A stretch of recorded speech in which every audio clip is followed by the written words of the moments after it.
Hello there, everyone. Welcome to episode 101 of the Play to Win podcast, the show we break down the week's biggest gaming news through in-depth discussion. I'm your host, Tyler, and I'm joined, of course, by my co-host here, Tyler, with a fresh, lovely, awesome, new haircut. I was telling you just now before the show we started recording that I was like, oh, we're talking about that again. I see. But no, I just gotta say, I just want to call it out. You got a nice haircut, dude. Like, appreciate it. You know what's funny? Every time you say Tyler and Tyler, I'm just like, it's a little weird that we don't talk about that more often. I honestly just forget.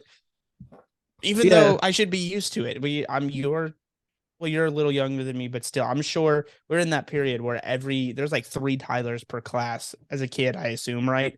Like I couldn't get away from it. There was always at least one other. Usually there were 2 other Tylers. And I was always the only one in my classes. There was never another one. Yes. I see the year I was born, 93. God, I feel old saying that. But the year I was born, it was like the 5th most popular boy name or something like that. So it wasn't exactly a surprise that the classes I was in were littered with other Tylers. I know I met a girl named Tyler when I was at college. But she was never in my classes. She was in a different year than me, but it's like it's not the most common girl name, but it is definitely a girl name. I've seen that, not a ton, but yeah, not quite as popular as Taylor, but still. Yes, yeah. I've never been in another grade in another class with a Tyler. Never ever. First time I'm actually doing something with another Tyler is this. Just like, what are the odds of that? Oh wow. As I told you before, when you and I first started doing this, 2 T's on a pod. That'd be the name of the lifestyle podcast if we were to ever have one. 2 T's on a pod. That's what people are going to wildly assume that's something else. 2 T's in a pod. It doesn't sound much better. You're right. It doesn't. It doesn't. So, 2 T's on a pod. That just works better. It just makes more sense. Yeah. Once. If that pod ever gets going, we'll cross that bridge when we get to it. Cross it when we get there, exactly. If you enjoy the Play to Win podcast, though, this one here, subscribe on podcast services and on YouTube. Hit the notification bell on YouTube so you know as soon as new videos and other episodes go live, and leave a 5-star review on podcast services, letting us know how much you enjoy the show and the fun banter that we have back and forth with one another. This week is one hell of a way to start off the next 100 episodes of the Play to Win podcast. Because we got some big news in multiple different shapes and forms. E3 is canceled again this year, possibly forever. MultiVersus, probably. MultiVersus is shutting down temporarily. PlayStation VR2 sales are kind of lackluster. And we have Tears of the Kingdom gameplay to talk about. 10 minutes of it. It's glorious. Yeah, we do. It's beautiful. And man, are we both very excited for that game. We're not going to talk about that first, though. That'll be at the end of the episode. Bringing it up. Just teasing. Yeah, I got to tease. You got to tease the thing sometimes. You know that. Just there's timestamps, though. So I guess if the people don't care about those other 2 things, they can also just skip forward, which we appreciate that view as well. Yes. It's not any less valid. Timestamps are always in the description, of course, if you just want to bounce around. First, though, Tears of the Kingdom was going to be the headlining news for this week until E3 got canceled. So we need to talk about that first. There's just no getting around it. E3 2023. RIP. It is not happening this year. The ESA, or ever. Probably ever again. They're gonna try this shit again next year, and it's gonna end just as poorly. Well, we don't know. Let's lay out the timeline. Let's lay out the timeline for how this news all played out this week, okay? So at the start of the week, I think it might have been Monday or Tuesday, Ubisoft confirmed to VGC that they were not going to be at E3. Previously, they publicly stated, yeah, we'll be there. If E3 happens, we'll be there. And then this week, they said to VGC, actually, we're not going to do that. We're going to do our own show on June 12th for our own Ubisoft Forward. And when that happened, everyone was like, whoa, okay, that's weird. That's crazy. That's wild. So Sony, Nintendo, and Xbox are out. You're losing Ubisoft. Who's going to be there? And at this point, how do you even have a show if Ubisoft isn't there? And I even said on Twitter, when you lose Ubisoft, who supports everyone, no matter what, they support everyone. if you lose Ubisoft, you know you've done something wrong. Like you lost your I path don't. somewhere along the way. That's the thing. I don't think it's about doing something wrong as much as, well, I mean, like, don't get me wrong, the holding companies and what E3 itself has not done great the past whatever 2 3 years.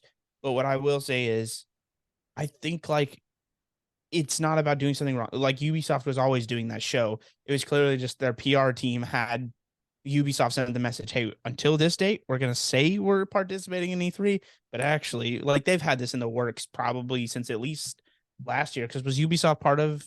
They were part of E3 last year, I'm guessing, right? Was there E3 in 2022? I don't remember.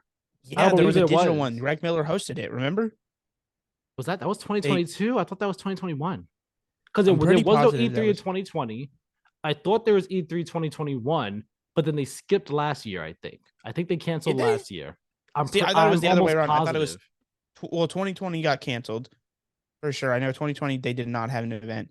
2021. So it's either one or two. I don't know which one of 2020 those. 2021, I'm pretty sure is the year that there was E3, because if I'm right, Kieran and I were like talking about 20 E3 stuff that year. Hold on.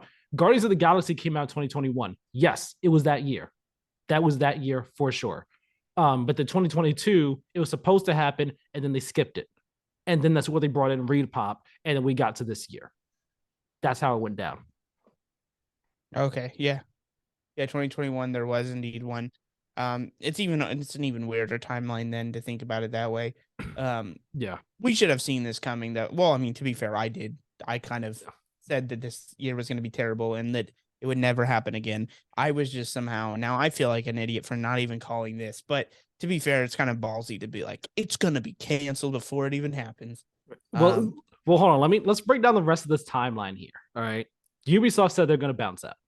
IGN a day later, I think, reports that Sega and Tencent were also not going to be there amid like other rumors that the show might not be happening.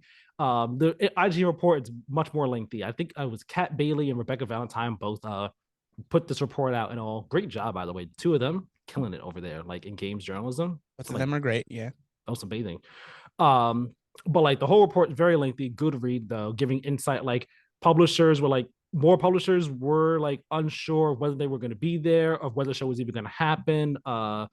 And then in their report, they're saying that like Repop was kind of feeling a bit of betrayal from like publishers who was saying, yeah, we'll be there, but actually they were now like walking their statements back and all.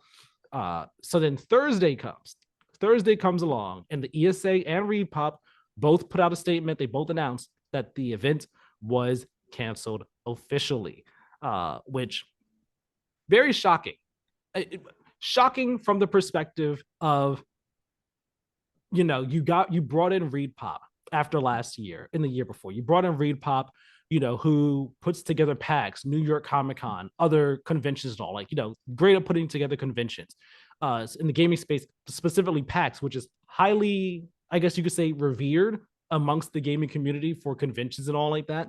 You bring in Reed Pop, which is kind of like seeming like a sign of, okay, we're looking to an expert to really help us reinvigorate this show. And some of the Oh, see, I plans didn't that take it that way, but that's how I took it.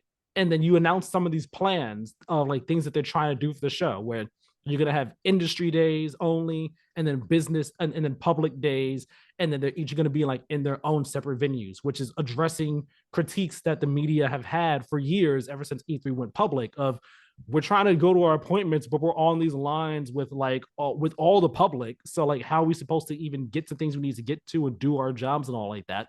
So like they're making these changes that are sounding like, okay, these are changes in the right direction. But then, in recent months, we're hearing these things of, hey, people still haven't gotten much clarity on what's happening with E3 this year. It's still unknown what's going on, who's going to be I there. And it's just like, damn, this is how we get to here. And it's just a damn shame. all I want to say, I want to put on the record, if you believed any of that stuff about about the if you sold the line E3 sold you uh last year, then I'd like to sell you a bridge because it was, I don't know, to me last year felt like a death knell. Not having one after having one in 2021 felt huge. 2021 being kind of, it sucked, let's just be real. Is not Yeah, it good. was like it was digital only. It was kind of like it. I'm looking back on it. I think 2021's felt like a thrown together attempt to do something digitally, but like it just there was no real organization behind it actually working out. It was just like, let's try to make this digital without any expertise on how to do this digitally. It just didn't work out in any shape or way, shape, or form at all. Yeah, and I mean, here's the thing: they brought in Repop, but like, I think bringing in a parent company that's or a company that's good at organizing fan events is like that was never even in E3's heyday. The reason why fans were there were not because this was a fan convention. It was always because this mattered to the industry. It was the place to be because it was the only place you could get this source of information. So I think that's a misreading on E3's part. They're associating with like we were at our height, we were at our zenith when people wanted to go here desperately and like would pay whatever they could to get a fake press badge or some phony whatever. Back in like the 0405, back before it shut down, it got way too tight and then it laxed a little bit, but it's never recovered as far as like pure numbers and relevancy. But at the same time, in 2013-14, the digital media landscape hadn't evolved to the point where like everyone was doing directs and everyone had this direct form of communication. It was kind of like that awkward middle ground in the transition into where we're at now. So they to me were just like, hey, it used to be really popular when a lot of people were here. That's how we get our clout back. But it's like your clout's gone, man. And clout was all you ever had. You were all you ever truly were was a name that was associated with a time period that we all dearly love. Well, people our age that like were way too dorky about video games and the news. And like as much as I have nostalgia for that and it's near and dear to my heart, it became obvious that like Keeley understood what made that special and was trying to harness it in a way that was like actually attainable and realistic for 2022 at the time, 2023 now, in the future going forward. Like as corny as sometimes his events can be a little bit, and like I have my criticisms, I do think Keeley ultimately cares about video games and making sure they stay relevant, and I think he understands it. And like this is RIP to E3, but it's only to the dumb company in name, which was never what it was about. To me, Christmas in June still lives on, even if it's.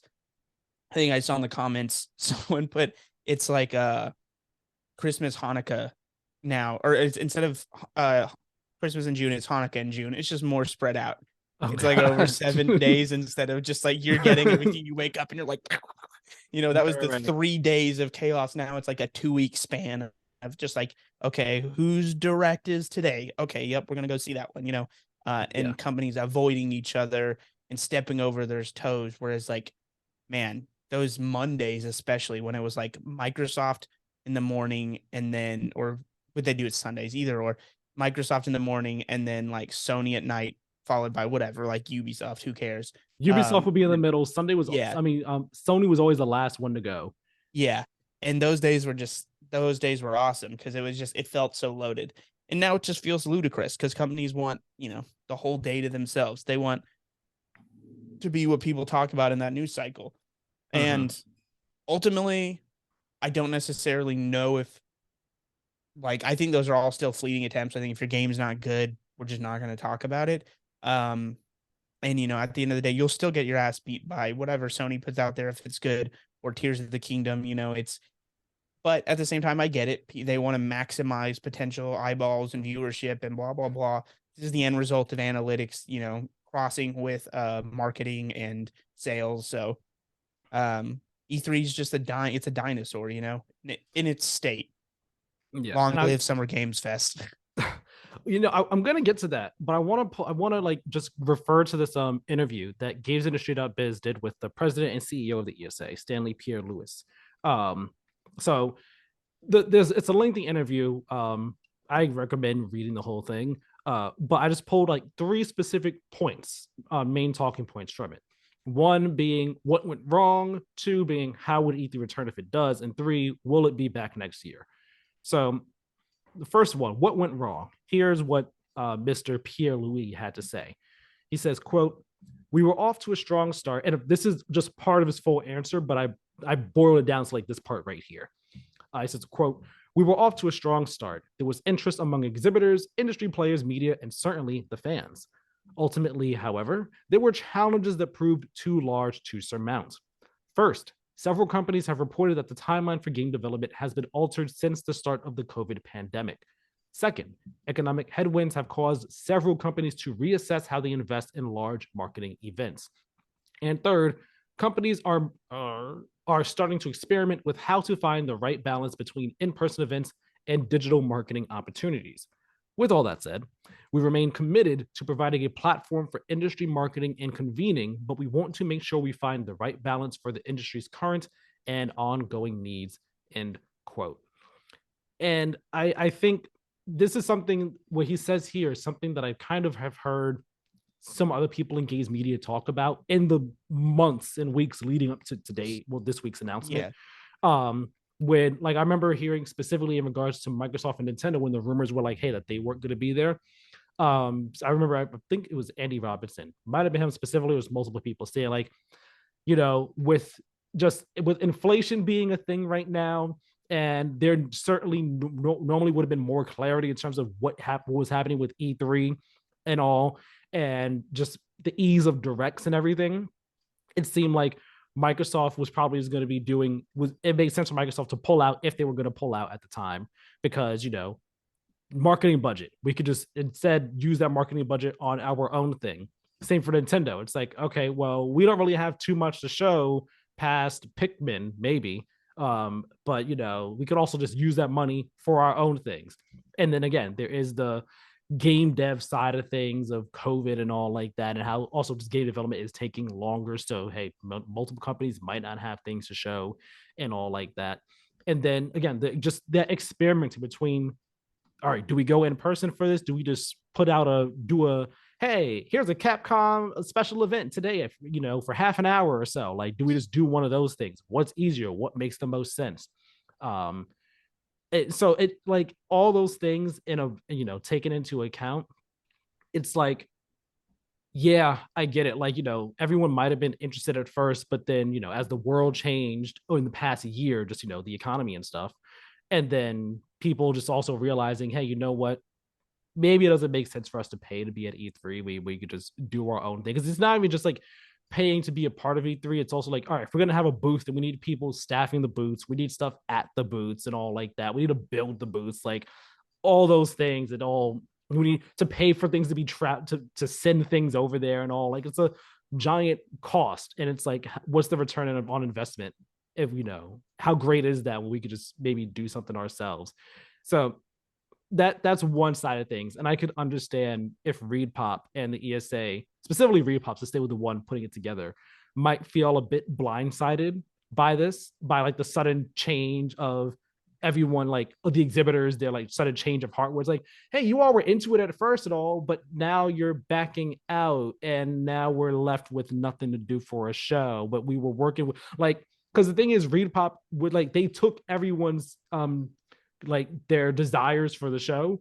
They're like, all right, you all want to do these things, cool, we'll do these things, so on and so forth. And then everyone who said they wanted to do these things said, actually, you know what, we're gonna, instead of going to this club, we're gonna go to that club instead. And they're like, wait, funny, hold on, you said club, because that was my analogy. This comes across as like a super desperate dorky guy, like inviting all of his friends, including like the hot people, and just like all of them, hot girls in this analogy, because it's a dorky dude, and they're just like, well, we're not gonna go because so and so, Chad or Michael or whatever is not going, and then that's Sony and that's Microsoft, and then Ubisoft was like the last one or whatever, and then everyone else was just like their regular friends, and then they got all the indies were their regular friends, and then they got mad because it was just their friends down to like, you know what, never mind, the event's canceled.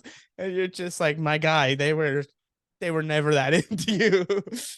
But then we also have the question of, all right, so how would E3 return if it does? Here's what he had to say. It says, quote, what we want to make sure we are doing is providing a platform that works for the needs of the industry. That means continuing to ask the questions we were asking in the last round, but also monitoring how they want to deploy their assets in an evolving world.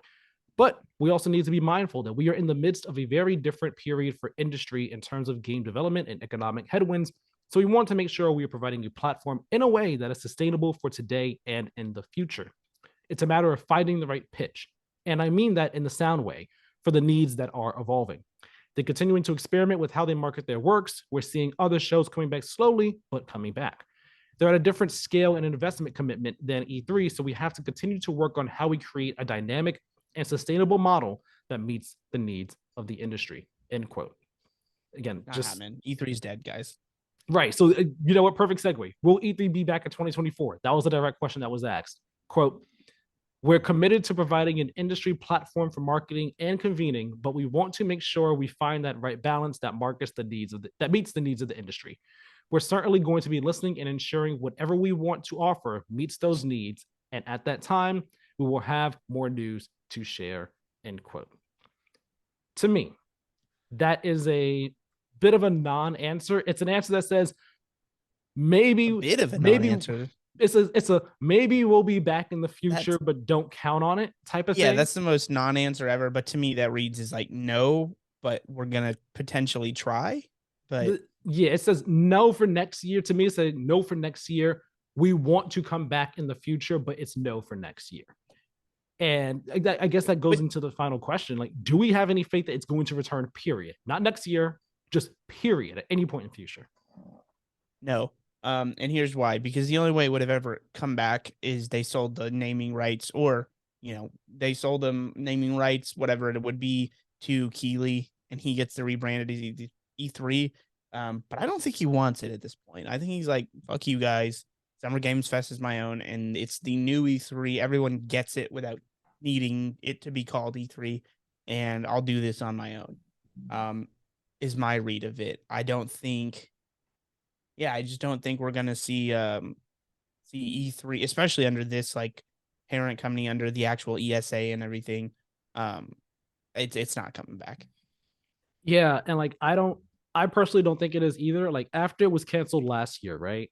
I was always of the mindset of okay, they say they're coming back next year. Next year needs to be that year where like it's the make or break year of okay, whatever you attempt, if it works out, cool, you got a chance to come back in 2024. If it doesn't work, like if you have the show happen and it doesn't work out, maybe you can or maybe you don't. But if the show doesn't happen in 2023, we're probably not getting another E3 again because as he says here, like E3, no matter what your thoughts on it, E3 is on another scale compared to other showcases.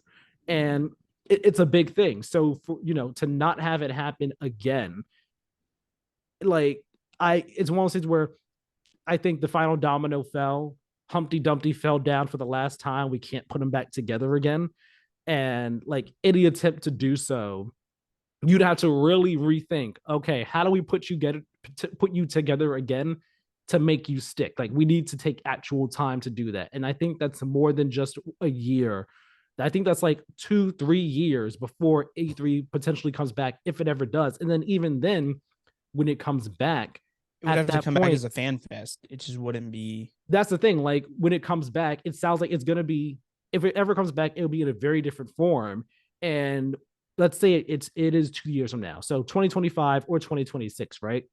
Who's to say that whatever form it is at that point in time is up to the need? It's like up to the needs of the industry at that point. Who's to say it's at that level of okay, everything is way more digital?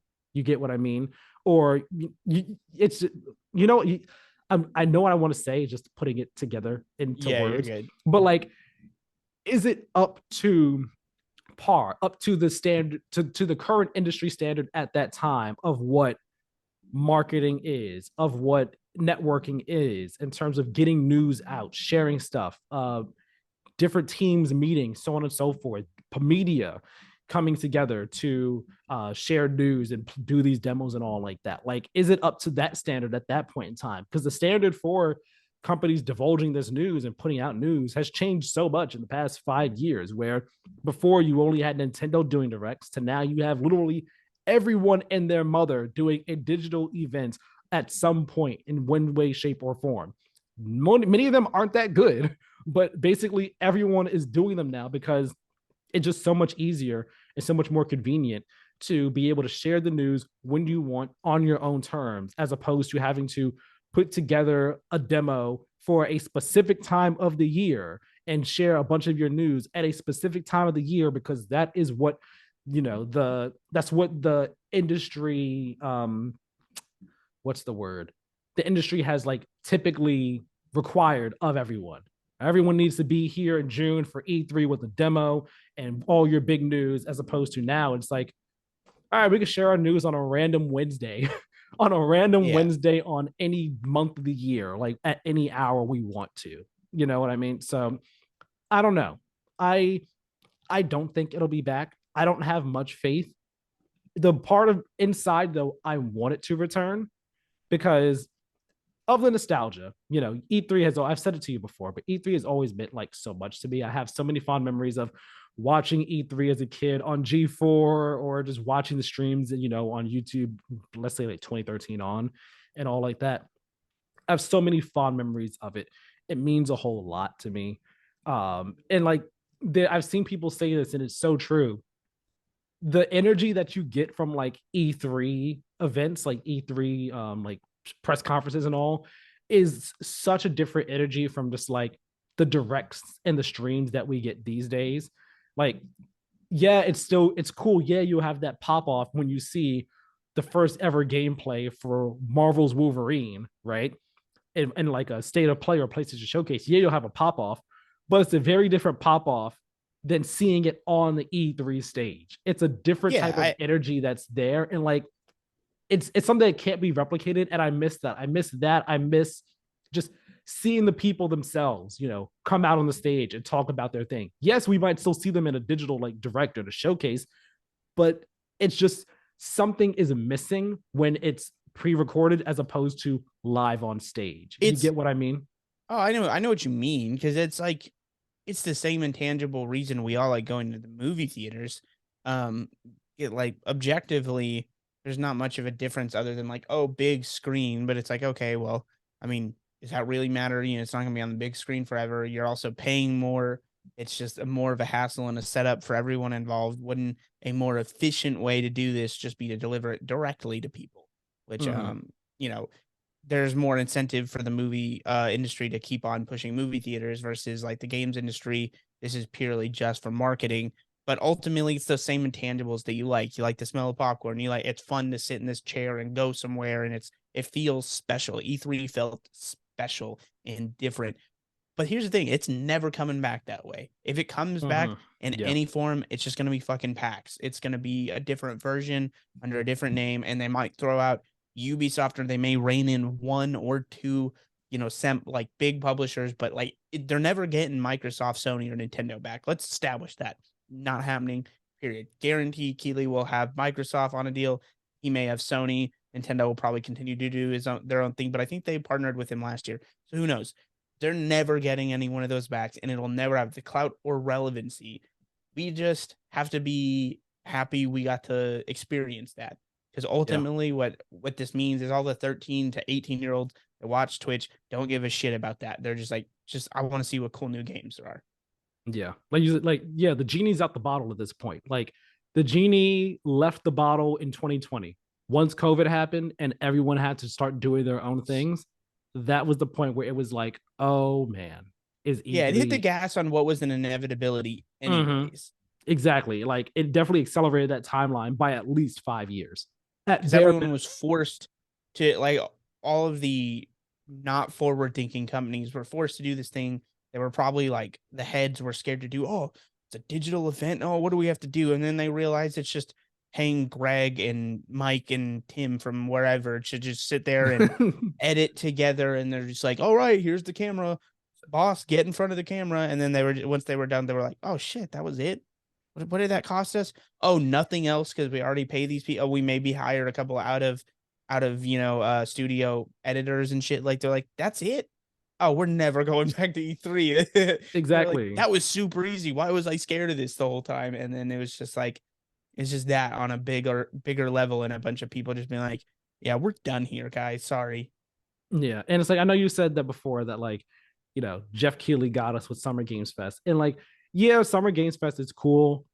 It's never going to be on the level of E3. I mean, I personally don't think it will, just because of partially because of the clout and nostalgia associated with E3, but also summer, in my eyes, E3 typically more hits than misses than Summer Games Fest. And granted, Summer Games Fest, this is only the technically fourth year it's going to be happening. And of course, Jeff is only constrained by what he's given. But Summer Games Fest hasn't always been a hitter. It can be pretty missy in comparison to E3, where like it's generally more of a hit than a miss. And even when like, someone's show might be a bit lackluster, like let's say Nintendo's show at E3 might be a bit lackluster. Okay, theirs might have been, but you still got Sony and Microsoft Well, and EA to and be clear, Ubisoft. Summer Games Fest is the new name brand attached to it. And I Yeah. think as long as it's there, people will still rally around this time of the year. I think that's why Summer Games Fest is important, because, and why it needs to be successful for this to continue, is I do think there's still a want and a desire at the same time to come together and like present these things, but is they need a rallying point. Whereas like if that's not there, then all of a sudden maybe Sony or whoever, or even Microsoft. I think Sony's kind of like, what year was it? Was it last year that they didn't do? No, they did a presentation in early June last year. It was like, maybe it was 2021, where they were just like, we're not going to do that. I forgot how it went in 2021. It's been a But while. but if then all of a sudden studio or publishers start pulling out of that, then that'll suck to me. But to me, it's the new name brand of E3, but really E3 is in our hearts as early June, the first. And now it's like I said, that with that comment, or yeah, I think I said it on the pod, the analogy of it's now just Hanukkah in June instead of Christmas. It's just spread out over 2 weeks now, and it's a bunch of different events. But as long as we have that, as long as there's a lot of things to get excited about, we know we can look forward to it. Is it a bummer that it's not spread out like ever a jam-packed 3.5 days? Yeah, but at the same time, we'll all live. Like, it'll still be a lot of fun, but we need, I think, Games Fest, we need a central point for everyone else to kind of anchor their time frames around, even if they're not actually a part of it. Versus like, if that doesn't hold up, then all of a sudden Microsoft has one in June, Sony has one in October, Nintendo has one in March, which will still, all be fine, but it'll be more boring in my opinion. I like your outlook on it. It gives your final statements right there kind of gave me a bit more of an optimistic view on things. It's fine to be optimistic about this. It's E3 is just a sad shell of itself. You didn't want, it's like your grandpa or grandma. You don't want the last memories of it to be it on its deathbed being, and that would have been this year with E3. Would have been like, oh, you know what? You said exactly what Imran Khan said on Twitter. He said, I think he said it after it got announced that E3 was canceled. He said, I feel like no E3 is better than a bad E3. Yeah, which is, what, it's like, it's very true. Because like, if it was to happen, it would have been like, what was the point of this? You could have just done nothing instead, and that would have been better. 2021 was already like, they're not doing well, and you're just like, oh man, I don't know how much longer they have. And then this would have been coming back, like I said, where there's like, I can't remember you, and you're like, shit. But instead you avoided that, and you're just like, oh man. But your last memory was kind of shaky, but other than that, nothing but pristine memories. So we had one cancellation already. Let's talk about another cancellation of sorts, that being MultiVersus. The open beta that it has been in since it released at some point last year is shutting down this June, which is surprising because I didn't realize the game was still in open beta. Nobody did. I think everyone thought this game was actually out. Like, we remembered, it wasn't like beta or alpha when like early last year, but apparently it's been in open beta since what, September, whenever the first season started. It's been in open beta since then, and we weren't aware. I mean, because it had 2 seasons going on. They had all the in-game purchases, the microtransactions and stuff that you could buy. We all thought it was actually out, but it was just an open beta all this time, which is surprising. And this reach of desperation, it could be an E3 situation where it's like, it's not coming back, guys. But I don't know this game or the scene enough to like declare that for sure. I won't be color shocked if this never comes back. And if it does, I could see like them having an initial surge spike of like people being like, oh shit, yeah, I kind of miss it, and coming back and playing it whenever it comes back up. And then this is just going to happen again. Yeah. Let's talk Another about live service this. game bites the dust, really, is all it is. Let's talk about this. So they put out this blog post, right? Here's the broad strokes, the important information up front. MultiVersus, it's going to be shut down June 25th of this year. All online modes and features will be unavailable, and updates are going to be paused. But you'll still be able to play the game offline and access anything you purchase. So that basically amounts to playing in the training mode and then doing local offline matches. You could do those things, but you cannot do anything involving the online section. The reason that they're aiming to bring the game back for its quote unquote full launch early next year, and this will consist of new modes, characters, and features. All your progress and items are going to carry over. Okay. Now, I'm going to pull up the blog post because they kind of say in here, why are we doing this? So I'm going to read that to you. From the blog post, it says here, throughout our open beta, we've been working hard to build the best gameplay experience, and we appreciate all of the inspiration you've given us. Our open beta has been an important learning opportunity for us and a stepping stone to the next phase of MultiVersus. We know there's still a lot of work to do, and as a result, we have a clearer view of what we need to focus on, specifically the constant cadence of new characters, maps, and modes to give you more ways to enjoy the game, along with updated netcode and more matchmaking improvements. We'll also be reworking the progression system based on your feedback and looking at new ways for you to connect with your friends in the game. And then that's when they go on to say that to do this the right way, we're closing the open beta.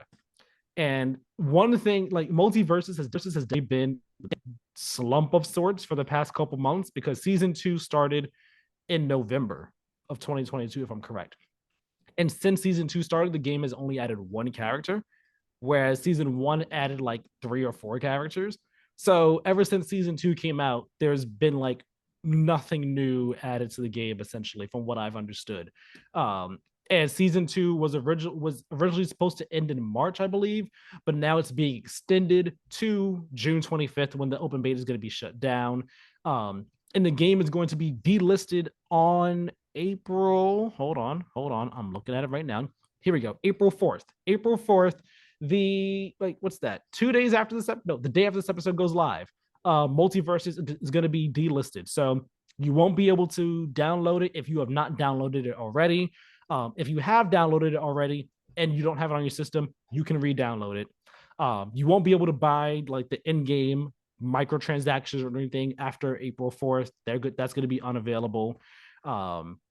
It's just like, man, okay, you guys are like just pulling this down, taking it down entirely. And I like the way they spin it. Like when you read what I read here, and they spin it like, yeah, we're doing this to make the game the best it can be as we get to the next phase of MultiVersus. But like, to anyone actually paying attention to the status of the game, which had like, I had a really poor number of players, like a player count on Steam like a month ago or earlier this month. I forgot the exact number, but it was really low. I think it was like less than 1,000 players on Steam playing this game.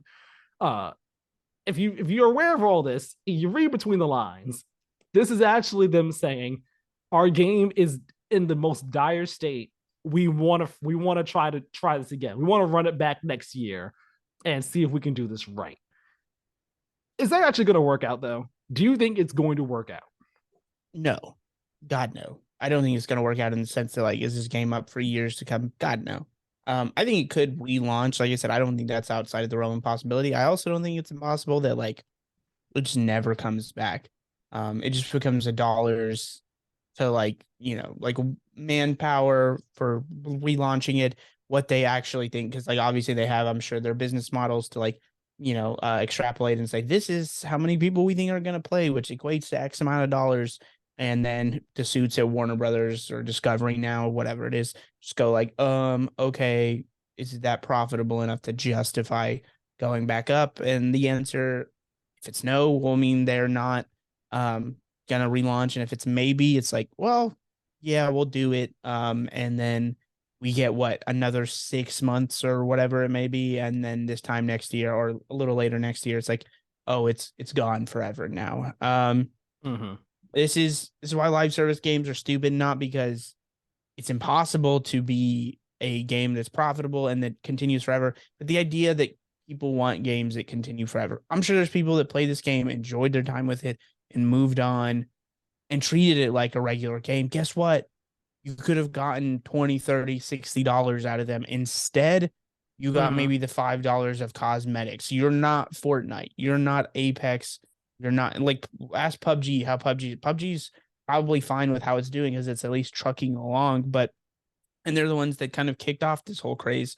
From the recent. I know technically Daisy was first for Battle Royale, etc. But PUBG was the one that hit it big, and then now they're not even doing that well. It's like, realistically, Fall Guys is doing pretty well. Like, I know my girlfriend still plays it. Yeah. And it seems like that's doing well enough, but who knows? Like, all of these games are on a limited, lifeline. The only games we know for sure that are probably running forever at this point are Fortnite and Apex. And maybe Call of I'm Duty missing one as of the big well. ones.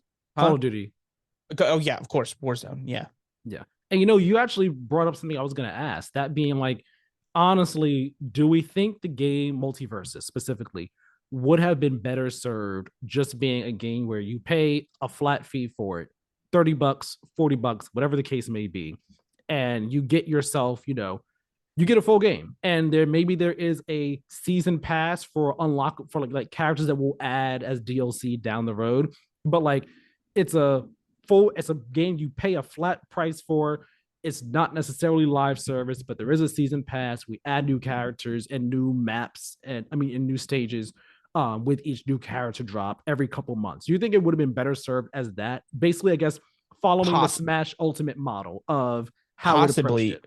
So I don't think Smash Ultimate obviously is a good comparison because Smash has Smash, but Of course, I'm just you'd saying have how to. Smash did in terms of adding new characters and stuff. Yeah, That's just what I mean. I think so. I think there's actually, we do have a great comparison. We just have to be able to look at the numbers versus the profitability of MultiVersus versus Nickelodeon All Stars I Brawl. thought about that. I thought about that. Because I mean, Brawl went the traditional All Stars Brawl went the traditional route of just releasing a four. And theirs was only like $40, I think, or maybe 50, but it definitely wasn't like 70 or 60. Right. And they had some DLC, whatever. I like it sold reasonably well. I don't know if it hit like 1 million copies. Maybe it did. Maybe it was a little short of that or whatever. But what is the profit margin on that? Is that more than MultiVersus 2 to 3 month window of like actual peak players? That being free, how much does that equate to money? I don't know. My hunch says I think it's a floor versus ceiling kind of situation. My hunch says the floor of like, if you're a big enough IP, big enough brand, releasing the game the way All Stars Brawl did, Nickelodeon, is the safer move. I think they probably made more money, would be my gut guess. But there is this ceiling. Like, when you're doing the sales pitch, even though I don't think all Nickelodeon, cost a ton to make, my guess is not having physical release probably helped like, cut down on costs a little bit for MultiVersus. And there's also the like, it could make this money, and they probably use Apex or Fortnite as like an example of like, this could make money indefinitely, and it's just like kind of ongoing R&D instead of like having to pitch a new sequel and this, and it's less cyclical, and it's more just like a never ending. It's less cyclical in that it starts, it dies, we start again, and instead just being like, hey, it's just a never ending cycle of seasons. But it's like that ceiling is alluring, but you're not that guy. You're not Fortnite. You're not Apex. You're not Warzone. Like, you are MultiVersus. That doesn't mean much. It'll be fun. There will be some word of mouth, but guess what also has word of mouth? Traditional retail releases, $40, $50, $60. People will still tell their friends if they really want to play that game. And you can put out a demo, you can put out a beta. If people like it, then they go and buy it. Like, this idea that the only way to hook someone is to let them play the game free and give these cosmetics. No, like, you played Diablo. Guess what? you're probably now going to go and pay $70 for Diablo or $60. Not Maybe you get it probably. on sale at 40, but like Not you're probably. you are going to be paying that money. And guess what? It didn't take giving you it for free and then making you pay $10. If anything, that might have made you less likely because it's free to play. There's like a downgrade of importance to those games traditionally, outside of the name brand. So you'd have been like, versus just being like, I really like this game. I want to play it. I only got to play it for a short amount of time. Now let me go spend some money to play it. Like this model worked for a long time for a reason. And certain games are the exception to that rule. But like, do you really think you are going to be the exception to the rule? I think these companies got tricked into thinking these are the new rules, but I don't think that's the case. Yeah, you see, so I'm going to tie my answer to your question to the question I posed. That being, will a fresh start be able to save this game? Similar to what you said, maybe in the short term, not in the long term, but I could also see the game not coming back at all, period. Um, I do not think, though, that this relaunch of the game is going to be the saving grace that MultiVersus needs. I don't. Like in the short term, for a month or two, maybe, and then we can see like how their actual release cadence goes in terms of like more seasons of content and stuff. Then that could change the answer a bit. But right now, I don't think long term it will be enough to save MultiVersus. And I think that is because this goes into the question I asked you. I think MultiVersus, no matter what, it had everything going against it because it's not Smash and because it's a live service game. Stick with me here. Smash is the de facto platform fighter game, multi-character, multi-IP mascot platform fighter game. It is the de facto one. Brawlhalla has been able to live and survive as long as it has, and even that is like lower key, but like that one has been thriving in its own corner. Yeah. But like Nickelodeon All Stars, it came and like one, it didn't even have voice acting when it first came out. But from what I understand as well, the fighting didn't really feel that great. So like that was already a shot in the foot. I enjoyed it. Fine. It was fine. I platinumed it. Yeah, I heard it was fine, but like not the greatest. And also not having voice acting definitely took away a lot from the character of that game. So that was a shot in the foot against Nickelodeon. Damn, down on his knees. MultiVersus comes along, and this is coming after Smash is like, all right, Smash is done, Ultimate's done. Now we could try and like get in on that piece of the pie. And you're already going up against like trying to surmount the mountain that is Smash, whether a person has played it or not. They already have an idea of what this type of game is in their head, what it should be like in their head. And you're competing against the best of the best in people's heads.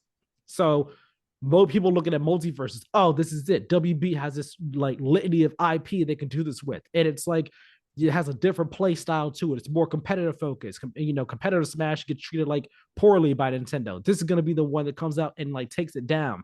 But again, you're not Smash. So you can't just go off of name right there and think us going live service will make this work. We'll be able to, we'll be able to be the king of the castle now. It's not going to happen. You're just not. You have so much more to prove. And we saw that where MultiVersus came out and people were enjoying it and stuff. And then that player count went down. Part of that was because, yes, they did not have enough. They weren't delivering content after with season 2. But I'm sure part of that's also because the novelty of it wore off after a bit. Whereas it's, they're like, all right, yeah, it's a cool new Smash type game, but it's not Smash. So, I think like even with a traditional model might have been able to help this game some, but even then, it's not Smash. It's not going to have that longevity that Smash has because it's not Smash. I think so. This is what I looked this up. I don't know how much this is true, but there's a site called VG Insights that seems to track this kind of info. So Nickelodeon All Star Brawl, 159,000 units sold, 5.4 million gross revenue, and MultiVersus, it has 2.8 million units sold. So it's downloads or whatever. I guess it's $0. Obviously, it says 11.8 million gross revenue. I don't know how true that is, but I'm sure the unit sold is easier to track. But at the end of the day, I also think MultiVersus was probably always gonna be more popular. So I think you probably, if they got I think they could have easily doubled the units sold of All Star Nickelodeon All Star Brawl. So you would have worst case scenario cut ties and like, or it would have been even as far as like what this game made, per whatever, and like potentially more. I think you could have sold maybe 500,000 units, or something along those lines. And if that's the case, you're making more money if you launch at the same price point as Brawl. So I don't know. Obviously, like very pro the traditional release model. And it's not even being anti this. I don't sometimes I don't know who it's for. You know what I mean? Yeah. But I don't know. It's the same with a lot of these games. I think it's going to be interesting going forward. I think that'll be the real telling point is if we keep seeing repeated high dollar investments of this kind of model, because this is, I think, relatively high dollar. Like it's not some indie game that's doing it, with 3D assets made in Unity or whatever. Like this is Warner Brothers putting, at the time Warner Brothers putting all this money behind this. Does it happen again? Like I don't know the answer. Part of me says no because it feels like this is all embarrassing and admitting defeat for them. But maybe if it's profitable enough, they probably don't give a shit about how it looks, and they'll keep trying and trying with hopes of finally having the golden goose. Or if all of a sudden we just don't see these games kind of appear, then maybe that means they admitted defeat. Yeah, I mean, hey, live service games, that bubble is popping for sure. So we'll see what happens with MultiVersus when it comes next year. Hopefully maybe it'll be able to live and thrive, with this new refresh that it gets. But I'm not banking on it, and I hate to be cynical like that, but I'm just not banking on it at all. Now we'll continue cynicism a bit longer because the PSVR2 sales, they are pretty slow so far. Bloomberg has reported that according to research firm IDC, PSVR2 is expected to sell only 270,000 headsets by the end of March, which falls short of the 2 million units that Sony reportedly produced for launch. So the vice president of data and analytics at IDC, Francisco Geronimo, he told Bloomberg that Sony, to him, this is his analysis of things, that Sony would need to implement a price cut in order to avoid a, quote, complete disaster. Now, I pulled up information for reference, got it from Wikipedia, but, take that as you will. For reference, with the original PSVR, okay? The original PSVR released on October 13th, 2016. And remember, the original PSVR cost $400, but it only came with the controllers. Like you needed the controls in the headset. Or was it just the headset, I think? You had to get like the other stuff separately. It didn't come with any game. It didn't come with the camera. I think it was the headset. Yeah, it came with the camera. It came with the camera? Yeah. There was something it did not come with. It came with everything, but it was just like, it was kind of a pain, but it was expensive, but it did come with everything you needed to play a game. I could have swore there was something it did not come with that you had to buy separately. But regardless, neither here nor there. The PSVR released October 13th, 2016, and sold over 915,000 units as of February 19th, 2017. So in a 4-month period, it sold over 915,000 units, which was back then, according to Sony, far beyond their expectations. On June 15th, 2017, PSVR had passed 1 million units sold, and on December 3rd, 2017, a bit over a year after PSVR first came out, it was announced that the PSVR had sold over 2 million units. That's just for reference. We are now about a month past release of PSVR 2, and they were reportedly expecting to sell 2 million, but I've only sold 270,000. 2 million for launch. Right. So I don't know what that means as far as, do they expect to sell all that by the end of March, or they probably knew? I don't know how many months in advance. I'm sure once they started releasing pre-order data, I'm sure it got a little scary for them kind of early. Yeah. And then they were like, it was that traditional thing of like, oh, once it launches, word of mouth's going to be great, guys. We're going to blah, blah, blah, Yeah, just roll back that clip. What was that, a month ago, 2 months ago, where I just said this is going to be the Vita. Just play that. There's my sample statement. I was right again, guys. Sony, you want to avoid these failures. fucking hire me. Do you think a price cut's gonna happen though anytime soon? And by soon, let's I say could see soon. holiday this year. Well, okay, by for holiday, do you see it as like, the standard holiday deals, or like no, it's like an actual price cut, permanent price cut? I don't know if it's permanent, but instead of like a holiday, because the holiday deals a lot of times, especially for consoles, are bullshit. It's maybe just a free game, so it's like, oh, it's a $50 value, or sometimes it's $50. I could see them like just releasing for a 3 month period, like November through January. January, just being like, hey, it's $100 off, maybe even 150, like, or Mm-hmm. $100 with a free game. You know what I mean? I could see them just kind of getting desperate and doing something like that. If it's bad, if we get the summer version of that, and I know it's already Yeah, bad, but like that that's is. the desperation move. It's like, oh, it's E3, guys. It's the days of play. That's what they call it whenever they would do the like, oh yeah, $50 off the console. So if they Yeah, do that version with VR where they're like, free game and $50 off, it's $100 value. I could see something like that happening in the summer. That's when we know they're like if that happens internally, like someone's out there going, guys, we are fucked. yeah. I don't know. I'm not a financial analyst, so I don't know how likely I could say a price cut is to be. But if one was to happen, I think, the holiday season, like you said, is probably the most likely time. If it happened any earlier than, say, September, that'd be It could like, be I could be wrong. Instead of doing, it could be a longer window. Instead of like November to January, it could be like September to December. I could see even, yeah. Oh my God. Imagine if they said there was a Spider Man 2 PSVR2 mode. Imagine that. listen, that Imagine that. your dream announcement, but the monkey paw segment we had last week where I just started throwing things out as PS2 VR exclusives is becoming more terrifying. But yeah, like if there was a price cut to happen, I could see it being like anywhere from $50 to $100 of sorts.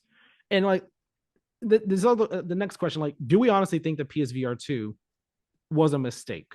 Because I've Yes. seen some people say yes, it was, no, it wasn't. I think I don't know if I'd say that continuing down the VR route was a mistake, because I don't necessarily think it is. I think there's value to be had there. And I Not from a think financial standpoint. that's the thing. Most likely not from a financial standpoint, but like I think continuing VR2, I don't think it was a mistake, but maybe just releasing it at this time was a mistake. Like there's so many factors with it, because like, it's releasing at a time where the economy is just like inflation's crazy and cost of living is up and all like that. So like people have to be more cost efficient with what they're buying and everything, like in all. And gaming's already a luxury. This is a super luxury item for gaming. You need a $500 console to even use the thing. So it's already a $1,000 investment at minimum. Like there's levels to it where it's like, all right, this and releasing at this point in time might not have been the best bet, but who's to say that even releasing a year from now might have been better? You know what It I mean? wouldn't Like, have. Sony, I just want to take this moment. Sony, my affection can be bought. Send me a free unit, and I will probably say nice things about it. Until that moment comes, this was a mistake of maybe even bigger than no, probably Vita level disaster. And internally, don't get things twisted. Sony views that as a failure. They probably feel like they were jilted because the Steam Deck's popularity in the Switch. They probably feel like they were just ahead of their time. Um, Whereas this, it's like you can't really do. VR existed, but this was a mistake. It They're not manufacturing more right now. I would bet money on that. This is, folks. If you're a video game collector like myself, wait till this bad boy bottoms out. Let's get it at 250, maybe even less if you find it at like a pawn shop or something for dirt cheap. And then what we're gonna do is hold on to it because it'll have some value in the future, as a novelty. But until then, yeah, this thing is shit out of luck. Like I mean, we're talking they made 2 million. They sold 10% of that. Not even 10% of that. yeah, This like is it's bad, folks. This is a bit more than the opposite 10%. of good. Yeah, like I hope. All VR projects that we were hoping, like Sony's probably got, my guess is actual native expensive first party titles. Sony's got 2 or 3 in the chamber. They were probably hopefully planning and like in the pre-production or like very early stages had another 2 or 3. Those are canceled. I'll just tell you guys that right now. I'll spoil that for you. They're gone. We're going to get those 2 or 3, and that's it. How many high production Vita titles were there? Like early on, Sony first party, there was that wave, and then they didn't come because Sony said, cut all ties with this thing. That's exactly what's going to happen. We might, and I swear to God, I'm Sony, turn on the TikTok camera. Sony, look me in the eyes. If you kill Astrobot because of your dumbass decision to double down on VR, I swear to God, I will become a primary Xbox player. You will stop getting my money if you let this. If it's in production right now as VR2, go ahead. I don't care what it costs. Delay it a little bit. It better also be compatible with the base PlayStation. I do not want your best franchise in forever, your best new franchise, your best new IP in forever. It's your like mascot for having your shit on your website. Do not kill this. Make it playable on the regular PlayStation. Do not let Astrobot die, or I will stop playing your damn machine and start Phil Spencer. I'm your guy if this happens. See, I've been worried since PSVR2 was announced that, man, I hope it doesn't go the route of the Vita. I hope it doesn't go the route of the Vita. And then, all the kind of minimal promotion that it got, and then the release and what we're hearing here with the sales and all, I'm really saying even more now. Please, for the love of God, don't let this go the route of the Vita, because I think the only thing that can save this, in addition to a price cut, is actual support. I mean, I've been saying that. All this time, and maybe that is the hopeless optimist in me. It's the hopeless optimist. Maybe it is, but like actual support and a price cut could definitely help this thing out. But like it needs better, substantial, games, interesting, exciting games to get people in, not just ports of games from Quest 2 that are already out there. Like we are hearing about some cool games that are coming to this, but there needs to be another killer app. Here's how I know here's how I know you're this is why you're an optimist. And this isn't me being like a Sony. This isn't me trying to be like a Sony fanboy or anything. I swear, this is me being like an optimist because I like the technology and all like that. If you're new here, this is just he's being an optimist. It's who he is. I'm the cynic here. I understand. I've been proven right a lot, because if you'd like to be on team right, here you go. And I'm not gonna take all the credit for this point, because actually, Jeff Gerstmann was talking about, I told you when I was listening that he's talking about VR and just like kind of the direness of VR in general, but also when he's talking about PlayStation, like, or just any new VR headset. Why, if you're a developer, why are you making a game for PlayStation? Why? And as someone that would, think it's cool if this headset succeeds, which it will not, just let's be clear, it has not and it will not. Best case scenario is honestly the Vita at this point, because the Vita had a lot of support and passion behind it. Nobody gives a shit about this thing right now. But if you're a developer, why? The Quest 2 has a bigger install base, lower bar to entry for new people. And honestly, like, you can probably make the game a little bit cheaper on Quest 2, I would assume, because it's all digital. I guess there is the aspect of you can potentially have retail copies out there, small advantage for the PSVR2, but like, listen, like, there's just no reason to develop a game. If you want a VR game, it's not going to be exclusive to PSVR. It's only the ones that Microsoft pays money for. And I'm telling you right now, anything that they paid for, they're like, oh, we're not getting our money back on that thing. They're literally like, they're cutting ties with it. This ship is sinking already. I'm afraid it is. Who called it like a month and a half ago? This guy. Who also is saying that they will, Microsoft, I'm right, or not, by Sony, I'm right. I'm a man of my word. If you let this kill Astro, I swear to God. Like I'm afraid that it's gonna go the route of the Vita. I've been afraid of that this entire time, and like this even more, just like fueling those fears. I don't want. The second I saw the launch games, and it was like, oh, this is it. Oh yeah, it's done. It's over. I hope to. There wasn't a single reason to own it at launch. The Horizon game, they got mid-ass reviews. Yeah, it's just climbing. Okay, sure. Yeah, I hope it doesn't go that way. I hope it doesn't, man. It's a hopeless optimist, shameless, hopeless optimist here. I'm sorry. I look for the best of things. I try to By look for the the end of the bright year, that side. optimism will be beaten out of you. It's gonna be like the episode SpongeBob For with this Squidward. console specifically. It's gonna be like the episode SpongeBob where Squidward went to the town of all squids and he was like, yeah, and then slowly but surely he was just like, oh dear God, dear God, this is my It's you life. with every video game story the next 2 years. Oh, Jesus Christ, Jesus Christ. Hopefully though, it can live. Fingers crossed on this. You're just gonna sit there and beat me down. All right, let's get hyped now. We've had enough sad, dour, depressing kind of news. Let's get hyped, baby. Hail to the fucking king, baby. Let's go. we Baby Goat is in the building.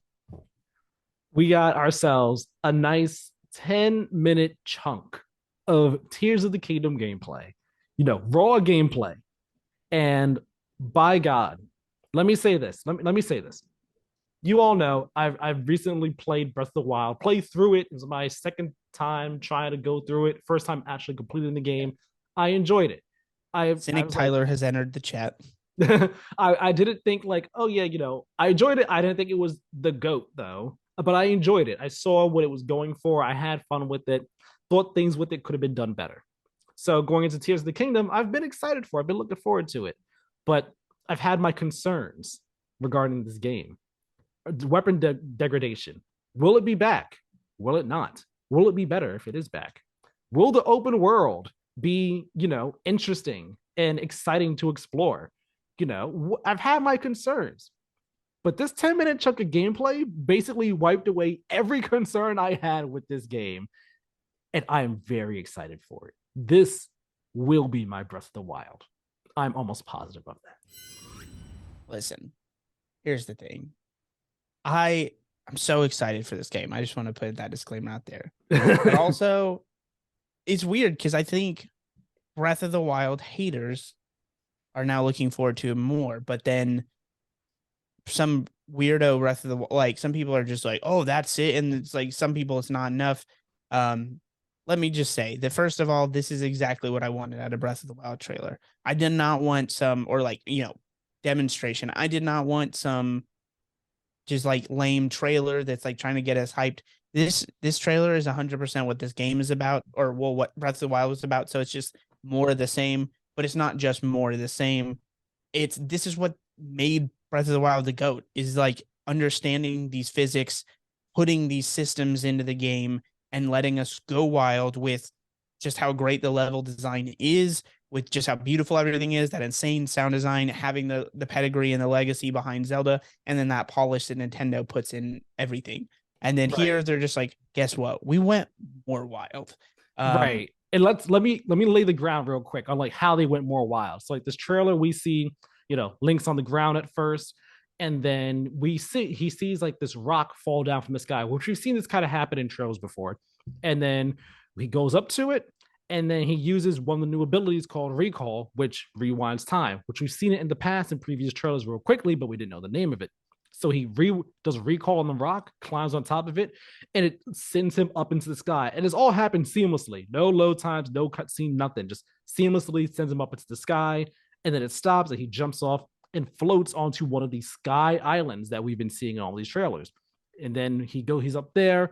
He comes across an enemy, fights it with a tree branch. He fights it, and then the tree branch is about to break. This and we discover the second new ability called Fuse. We'll get hyped about it in a moment, but he discovers Fuse, which now you can take literally, seemingly, any two items in the game and fuse them together to make a new weapon, a better weapon, a stronger weapon, a longer weapon. It's wild. So he takes the stick which is about to break and fuses it to a boulder, which now improves the durability of the tree branch that he had, and now it's like a hammer type weapon. He takes a mushroom, a puff room, I think is what it's called, and fuses it to the shield. So then when the enemy hits the shield, a puff of smoke appears, and then he's hidden it. He can go stealth around it. Super cool stuff. We then also discover a third ability, which was teased in the last trailer. It's called Ultra Hand, which allows you to basically take different items and combine them together to make different structures and objects. So we see them take three different logs and he puts them together, puts two fans on them, hits the fan, and now he has a makeshift boat to get across a like small little mini lake, pond, river type thing. And then the last ability we see is Ascend, which we also kind of got teased a while ago as well in one of the first trailers for Tears of the Kingdom, where now if you go in with, there are some limitations for this, but wherever there is a ceiling, you can use Ascend and you will go right up through the ceiling to the top of that structure. So as they said in the demo, you can go inside a cave that's at the bottom of a mountain, use Ascend to go to the ceiling and get to the very top of the mountain without having to climb it at all. Absolutely freaking wild. And then we see him jump down from the Sky Island and literally, well, actually not jump down. He got knocked down from an enemy that also had a fused weapon, which was a fan, knocked off and just seamlessly falling back down to land. No load screens, no cutscenes, and surprisingly, not a single frame rate hitch at all. Like stable frame rate the entire time, right back down to the surface. Wild stuff here. Wild stuff. Like it blew my mind watching all this. Yeah, so it did the Nintendo thing. It did. I mean, like, to me, none of this stuff is new, or like it's all new, but I mean, like, what they're doing isn't new in the sense that this is what Breath of the Wild did. It was just like, okay, there, if you're solving a puzzle, if you're doing something, and we've set these are the boundaries and the rules of that.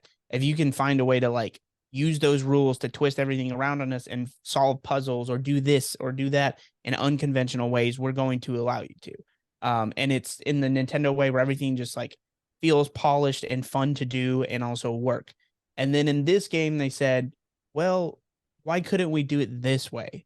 Why couldn't we do it that way? And then their like clear answer was, well, there's no reason. Let's just do it. Let's just make it. They're letting us go wild with this thing.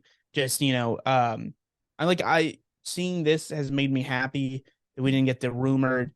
Remember, like a year after Breath of the Wild, where they were just basically like, well, they're using the same they're using the same like engine, and it's going to be basically the same landscape. So we could get a Majora's Mask here, and like I'm glad we didn't get that because they wouldn't have gotten to make this intentionally broken game the way they did, which is like to say, if you just normally can glue weapons together, you'd be like, that game's broken. But it's like, but it's not. That's the intended design. And it also seems like they created workarounds for people's basically they created workarounds for the haters' complaints while also not ruining the integrity of what it was before. Like weapon degradation still very much exists, but fusing the weapon literally basically recharges it. It's not like, oh, it's more broken because you fused an almost broken weapon with something new. It's like brand new, basically lease on life for that weapon. And I love that right there because I got used to the weapon degradation in my most recent playthrough of the game, and while I didn't like it, I was like, okay, you know what? Like it's not as bad as it was my first two attempts playing the game. Like I got used to it. I was like, all right, it's fine. I would have preferred to be better, or at least prefer, a way like to fix the weapons, I guess you could say, in some way, shape, or form. But I was like, fine with it, whatever. See it here, come back here, and the fuse way thing you can do with it. It's like it answers my problems with it in a way, in such a Nintendo way or a Zelda way, where it's like it's so creative. It's more creative than just go to the person and they fix your weapon and then you're good to go. It's like, oh no, I can take this, combine it with something else I see in the world, and have a better weapon or a more creative weapon at my disposal than I would have otherwise. And I can do it anywhere with just about anything if I want to. And like even with the bow and arrow, like you can combine food items with your arrows to have different arrows. So like I was like, this is super cool. And I love this new system because it's going to push the creativity, the imagination that you can have with what you could do in the game. And this is going to be my kind of take that I think you might find blasphemous or might take issue with, but stick with me here. It's just my take on it, okay? You have hot takes. I have a hot take right here. I feel like everyone talks about how Breath of the Wild, oh yeah, all the creativity and the systems and everything, how it lets you do anything you want in any type of way. You can approach different encounters however you want to. Yes, but I feel like in Breath of the Wild, you kind of had to go out your way, or I'm gonna say bend over backwards, but more so like just go out your way to have like the super creative, unique ways to approach different encounters. It wasn't necessarily, how can I say, it wasn't necessarily something that was um not given to you. I wasn't something that's necessarily straightforward and baked into the, I guess, encounters of that you would come across in the game Yeah, that's in a why way it's that called this, being creative. well, here's the thing. Like you had to go out your way. So it ended up, to me at least, if I wanted to be like that, it's like, well, it's more work to do that than when I could just do this instead. Like I'm going out my way to do all this just to kill four enemies when I could just take them out normally, as opposed to here, Tears of the Kingdom. Stick with me here. Tears of the Kingdom, that get creative, have fun, get wild and wacky with how you want to take enemies out. It's like, no, you don't have to go out your way to do that. We want you to do that. So go ahead, do that, and have fun doing that. Like it is intentionally there. And I'm That's very much more on board with it here than I was with Breath of the Wild, where that's it was how there. making a video game works. They didn't realize people were going to they set laws, rules, and physics of this world. And I'm sure they knew, like, oh, people have some fun with it. And people took that game and ran with it way more than Nintendo ever probably, that development team especially ever thought they would. So then they did the smart thing of, instead of like leaning, like going against it and being like, how dare you? Like, we wanted to have a serious world or whatever. And they go, said, hey, people love this shit. Let's bake more of that into the game, give them a bigger toolbox, and let them expand on that. Now, there's something nice about restriction, and this is why I feel like I could. There's two reasons. Obviously, Breath of the Wild I could still prefer over Tears of the Kingdom. Obviously being the first is special, and I think that matters, right? Creating the innovation rather than innovating on top of that, just iteration.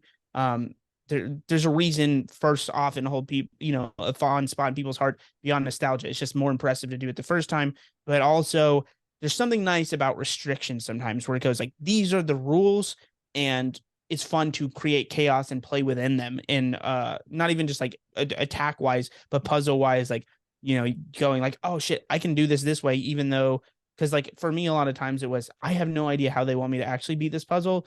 But what if I do this instead? And then it just let me do it because that was within the system, the physics of the game. It was like, okay, you beat our own logic here. We can't tell you, no, that's not how it works the way a lot of video games do. Yeah. I will like, say the thing I just said about like kind of having to bend over backwards to like get creative and all, that definitely was way more intentional with the puzzles in Breath of the Wild, as opposed to like the combat yeah. in the world, where it's like you really got to bend over backwards to get like super creative with I combat. didn't try to get like creative that. with combat, to be clear. With puzzles, yeah, like you kind of, it was like, all right, if I don't know it, let me see if this works. And like I enjoyed that with the puzzles, with the combat and everything. I was just like, why the hell am I gonna like do like five different things just to get this funny kill on these guys when I could just instead just do this? Whereas now it's like, no, no, no, get creative and get wacky. Here, we want you to do that. Go ahead. You don't have to bend over backwards. And I'm so on board with that. Now, see, and so that leads into my second point here, which was, sometimes being told there is no rules makes you want to do it less. It's the old, if your parents just let you run wild, you would be like, yeah, you do it a little bit and then you're like, it's not as fun. You know what I mean? Not having those like laws and physics. Well, you're gonna have the physics, but not having those laws of the universe in place as much may take away from some, not even just the novelty, but just the pure joy you get. It may just be like a shorter burst of joy that wears out. I'm not saying that's true. I'm just saying I could see that being a reason why overall Tears of the Kingdom has less favor for me. Now, I think the counter to that is like, I don't want it to feel like Just Cause. If that makes sense. I don't want it to be like, oh, let me go, blah, blah, blah, explosions everywhere. Like, I want there to be a narrative structure and a reason to why we're doing the things we're doing. And like, I know it's not going to be some dumb lore thing, but like, treat it like a Zelda game still, but give us the wackiness within it. That's, I think, how you be successful with it. And again, I'm not questioning Nintendo's judgment here. All we have to go off of is this 10-minute demo. I'm just playing devil's advocate for why it could be fun, but ultimately not make it a better game, essentially. Yeah. And one of the concerns people had that, I mean, I think you mentioned it earlier, like how do you make this world feel fresh and new when it's the same ground map essentially. The sky is different entirely, but like the Yeah, same obviously they're like, yeah, ground we had map. a new stuff. It's like, but is the The actual world we're going to spend most of our time on any different? right. And like I mean, people have posted side by side screenshots of like same area in both games, and there's a bit of difference here and all like that. And while like appearance wise, things might not be different, even on the ground, there's still things that we don't know much about. Like, what's up with those things that have been like engraved in the ground? What's up with these new towers that's going on there? But like, even just getting around the world, I think, and exploring it is going to feel so much different because of each of these new abilities that we have. I feel like they're going to make it so much more fun and feel like more fresh getting around. Like, the ascend thing is gonna be a godsend if I want to go up a mountain and it's raining. It's like, all right, let me find a cave and just ascend my way up. Yeah. Even like the ultra hand thing. All right, I want to like put some things together. I don't want to have to worry about a horse. Let me put some things together and maybe make a car or some sort or whatever. Like it's gonna be so cool and so much more fun getting to play with these things and explore the world and see what new things the world has to offer that let me take advantage of these new abilities as well. So like it alleviated my concerns in that regard too. To an extent, there's still like we still have to actually play the game and see what is different in the world, but I'm feeling better about the world be feeling fresh, even though it's the same map in its core and essence and all like that. Yeah. Yeah. So, the It's story is the last thing. We're like, all right, what's going on with the story now? We still don't really know anything about that. Dungeons as well. Like, are dungeons going to be there? Are we going to have shrines again? What's that going to be like and all? But people need to chill about dungeons. Shrines are hot take. I like shrines more. I like it bite sized. I don't need some long winded. I get why people like dungeons, and I get that they're like, oh well, it's like harder and there's more care put into it, and I get that.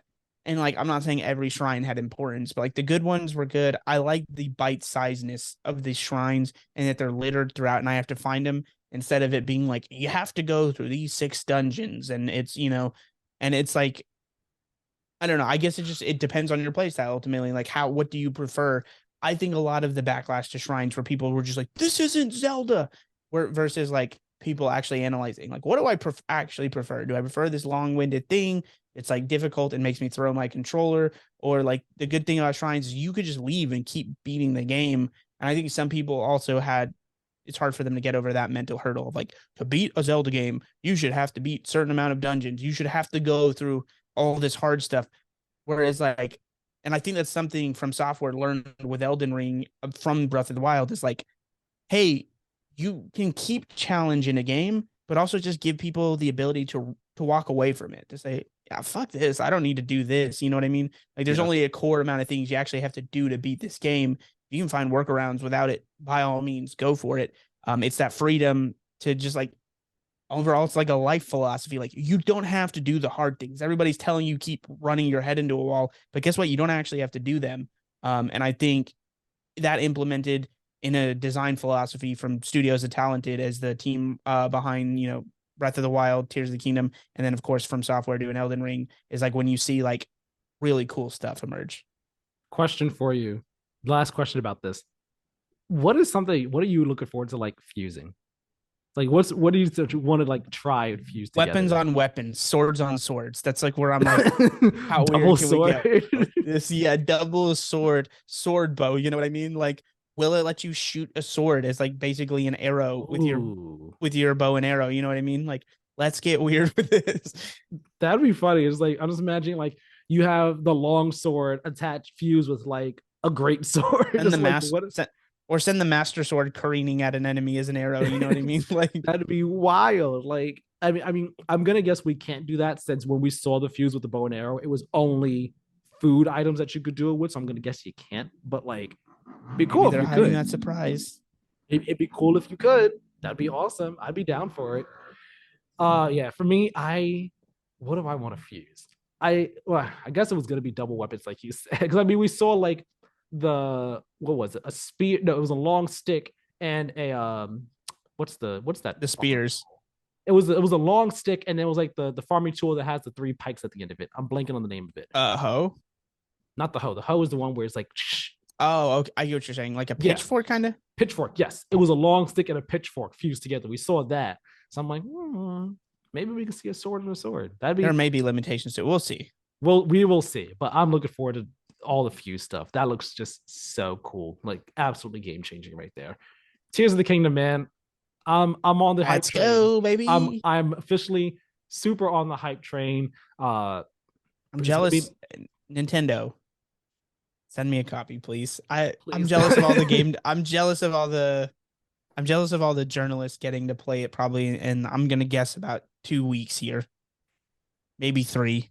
Probably 3-ish Their weeks or Nintendo's so. letting shy. They're gonna give them like a good 2 weeks, I guess, at least before and that's the thing. The whatchamacallit will probably drop the Reviews, no, yeah, but what is it called? The embargo, huh? embargo The embargo will probably drop, my guess, like maybe a week before the game comes out. And at so earliest, probably like the uh, 5th, May yeah. 5th at the Well, earliest. it could be I mean, Nintendo knows it's gonna be good. And so they like that when you know a game is gonna be good, usually you drop the embargo. Like Sony will sometimes do it like 2 weeks before, but I Mm-hmm. would guess probably a week before, maybe 3, 4 days at the latest. And then they'll probably give them at least 2 weeks. They know it's a long game. My guess is at least 2 weeks, maybe 2.5, 3-ish, to play it. So yeah, that would put it at, let's say, the 5th. 2 weeks. What would that be like? Middle of April. Yeah. So like 2 weeks, maybe 3 weeks tops. These journalists are gonna be getting it. I'm so damn jealous. Me too, Nintendo, man. send me a copy, please. I'm the Please and thank you. biggest Breath of the Wild fan ever. I'm calling your new game the baby goat. Come on, I deserve it. Do the man a solid. Do him a solid so he could do you a Just solid. let me cry, all right? Please and thank you. Let's do these brief mentions very fast here. Number one, Steam is not going to be supporting Windows 7, 8, or 8.1 starting on January 1st, 2024. So, Steam users, make sure your OS is up to date. PS Plus games for April are Meet Your Maker, Sackboy: A Big Adventure, and Tales of Iron. All of them PS5 and PS4 games right there. Resident Evil 4 Remake has sold 3 million copies in 2 days, making it the best selling remake project of those recent releases. RE2 Remake sold 3 million copies in its first, shipped 3 million copies in its first week. Sorry. Whereas RE3 Remake was confirmed to have sold 3.9 million after a year and a half of release. So RE4 doing wild as expected. Forspoken's In Tanta We Trust DLC will be releasing on May 26th. It's set after the main story. Frey ends up traveling 25 years back into the past during the pivotal Purge of the Red Egg. If you've played the game, you know what that event is, and you know it's a big deal. She will find herself fighting alongside Tanta Cinta as she uncovers new magical powers to use in the fight to save Athia in the past. I'm very excited for that stuff. It's actually really cool. Really cool premise there. Live Alive is coming to PlayStation and PC on April 27th. PS Plus and Steam members can pre-order the game at a 20% discount, making the game cost $40. There's also a free demo that will transfer save data to the full game. I'll be getting it on PS5. I wanted to play the Yeah, game for a while, but I'm gonna I be heard getting it it on was PS5 really now. cool. I know like Blessing Adeoye Jr. He gave it like he was just raving about it. So I was like, yeah, but do I want to play it on Switch? And now I'm like, oh yeah, I'll play it. I see. I I'll want to like get it on Switch, and I'll I'm hopefully happy I get did it. around to it. Yeah. Final Fantasy 16 has gone gold. Let's go. Let's go, baby. I'm looking I'm forward ready to to play it. it. I'm I'll be excited. playing it day one. Same here. Hopefully, I can take a day off to play it. Microsoft has ended its $1 Game Pass trial. In a statement to The Verge, the company said that they are, quote, evaluating different marketing promotions for new members in the future, end quote. And last but not least, Microsoft will be happy because Japan has approved the Activision Blizzard acquisition in their region. Yay, Microsoft. Good for you all. Okay, Tyler, you want to talk about Resident Evil 4? Yeah. Well, I don't know how you want to structure this. If you were going to talk about Final Fantasy X, I feel like that should go first. I'm not. I'm good. Okay, fair enough. So if you want, I can. If we're just gonna do Diablo talk after this, we can end on that, and I can. First, I rolled credits on Power Wash Simulator. Long game, honestly. I think I put at least 20 to 25 hours into it, maybe longer. Fun game, has like a kooky little ending. I really enjoyed it. I didn't realize it released on console this year. But yeah, now I think beat like this Resident Evil 4 might be 10 games I've beat this year already. I'm on a decent Nice. little pace here. Um, but yeah, last night, or well, today technically, like way earlier at like 2 in the morning my time. I beat Resident Evil 4 remake, which is only my second Resident Evil to beat. I beat 5 back in the day when it came out. Just because I heard Resident Evil was like really cool and people liked it a lot. And then my parents were like, it's like the first M-rated game where they were just like, yeah, sure, we'll buy it for you. I was like 15 at the time. And played it co-op with my friend, had a blast. But in hindsight, that game is like definitely got some racist overtones to it with all that. Like I saw a sketch on TikTok where they were just like, yeah, it's the racist one, which if they're gonna remake it, which it seems like they're intended, they definitely should change elements of that story for sure. Though they may be unintended, they're definitely relying on racist tropes. But I think 4 has been slightly accused of that a little bit, but not nearly to the degree that 5 is. But 4 is definitely interesting. I played some of 7 and 8. And I will say I think resoundingly I do prefer the third person in Resident Evil. I'll just say that as a whole. Not that I think the first person is bad. It's just it does add an unnecessary level of tension to the horror elements. And then when you get past the horror, there's some of the functionality. I think the game just works better as a third person game, like as far as action goes and far as when you're actually running around doing stuff and you get past those moments of tension. Yeah. But I see why this is considered one of the greats for sure. Like I get it. I don't think every aspect necessarily holds up, but I think that's okay. I think it's intended. I think not changing with the design so much that it completely, there are elements to me where I'm like, this does feel like a game of time, but it's purely from a design point. Like it aesthetically is gorgeous. Even though I just played on a 1080 monitor, it's still really good looking game. I'm sure in 4K it looked even better. And it plays relatively well. It like especially especially the beginning moments, right? The village I was where you gonna show up. ask what you thought about the village encounter.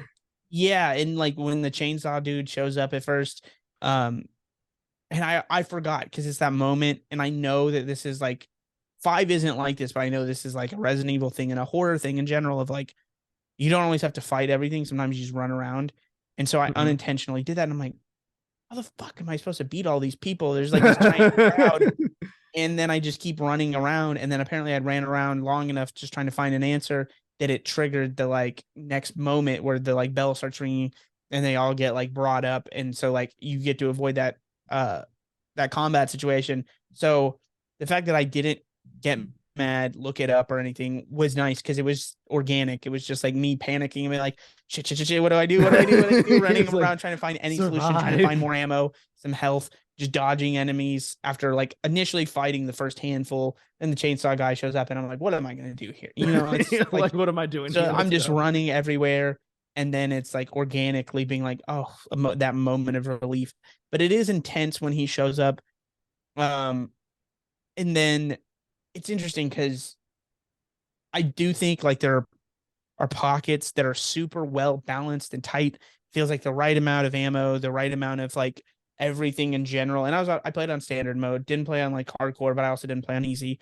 And you're like, okay, this feels like the right amount of ammo to where it's like it gets slightly scarce, but you feel like you can just pull it out. And it's like, there are some enemy and you're just like running around and everything feels tense and like it should be. And then there's other moments where it feels like you're like, you get an imbalance of kind of ammo or whatever, or like a bunch of grenades, for example. And when I actually fought the chainsaw guy when it's 1-on-1, I think I like a couple of heavy grenades hadn't been introduced, but I have a couple grenades. I just like lob them at him and I have a plethora of shotgun rounds. So I ended that dude's life in like 2 minutes. Like it just felt like OP, but it wasn't like I'd done anything crazy. I just stuck to pistol ammo like the previous 15 minutes.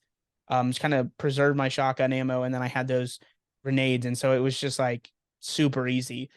So it is kind of funny, but in a good way. Like this is a video game. Like it's not pretending to be more than it is. And I think that's probably what a lot of people like about it. I very much enjoyed it. I think Resident Evil smartly understands that part of what makes like American horror fun is camp. Like it's goofy, it's wacky, and it doesn't take itself seriously all the time. Like there are moments where it's like trying to intentionally be scary, and it does elicit. This got me with a couple jump scares, but it's not over. Like there's those moments of tension, there's those moments of horror, and there's moments of running around, pulling out a rocket launcher, one shotting a boss fight. Yeah. And like the dumb one liners. Like this game is a lot of fun while also being scary. It's just like it is a really good blockbuster kind of feeling game.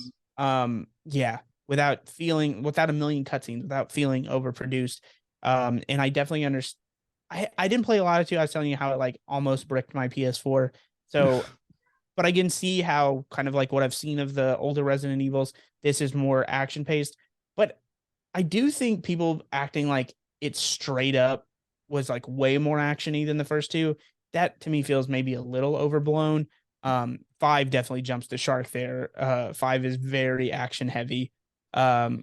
Was probably But also, thinking about the fact that two and three, the original two and three back in the day, they were like fixed camera, way slower in terms of controlling the characters and everything. And then four was the first one where it's like it kind of cemented this third person over the shoulder perspective, which was like a completely new perspective on how you played Resident Evil, combined with the new approach to the design and everything. So, like in comparison, four probably most definitely is way more action heavy than the original two and three. Whereas now with the remake two, three, and four, they all have a similar design of over the I'm just gonna shoulder say third this though. person and all like I think that. fixed cameras are dumb and a byproduct of their time of like I think that's like more an act of necessity, and I think those developers will admit to you that.